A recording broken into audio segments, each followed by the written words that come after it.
मेघा पूजा से मिलकर घर आती है तो राजकरण उसे देखकर बोलता है, मेघा, तुम कहाँ थी? जल्दी जाओ और तैयार हो जाओ। राहुल और उसका परिवार जल्द ही आते होंगे। मेघा कुछ नहीं कहती और अपने कमरे में चली जाती है। माँ उसके पीछे पीछे कमरे में जाती है तो देखती है कि मेघा अपना बैग पैक कर रही होती है। ये देखकर माँ कहती है, ये तू क्या कर रही है मेघा?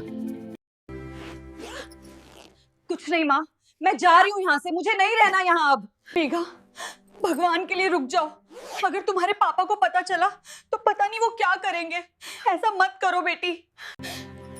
तो मैं और क्या करूँ माँ? बाबूजी ने हमेशा अपनी ही चलाई। पहले बिना मुझसे पूछे मुझे शहर भेज दिया और अब तुमने मुझसे पूछे बिना ही रिश्ता पक्का कर दिया। मेघा, मेरी बात सुन बेटा। तुझे क्या परेशानी है इस रिश्ते से, मुझे बता बेटा। माँ, मैंने कभी जिसे देखा नहीं उससे शादी के बारे में सोच भी नहीं सकती। आप नहीं समझ पाओगी तो आपको क्या समझाऊं? तुम्हारी शादी आज नहीं कर रहे हैं, हम तुम्हें जानने और समझने का मौका देंगे मेरी बच्ची। बस आज के लिए मान जा मेघा, बस आज मिल ले, बाकी हम बाद में सोचेंगे। तेरे आगे हाथ जोड़ती हूँ मैं।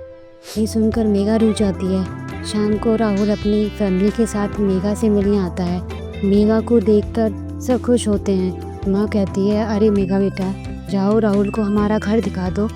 ये सुनकर मेघा राहुल को घर के गार्डन में ले जाती है। दोनों टहल रहे होते हैं। तभी राहुल कहता है, तो आपने शहर से पढ़ाई की है? हाँ।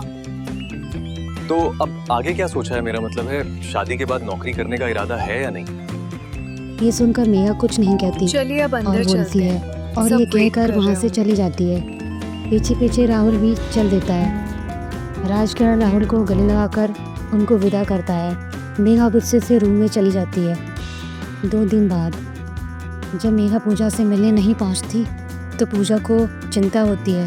वो मेघा से मिलने घर चली जाती है। अरे पूजा, आओ बेटा, कैसी आना हुआ? कुछ? हाँ काकी, वो मेघा से मिलना था, मिल सकती हूँ क्या? हाँ बेटा, जरूर। ये सुनकर पूजा जाओ। मेघा के रूम की तरफ जाने लगती है।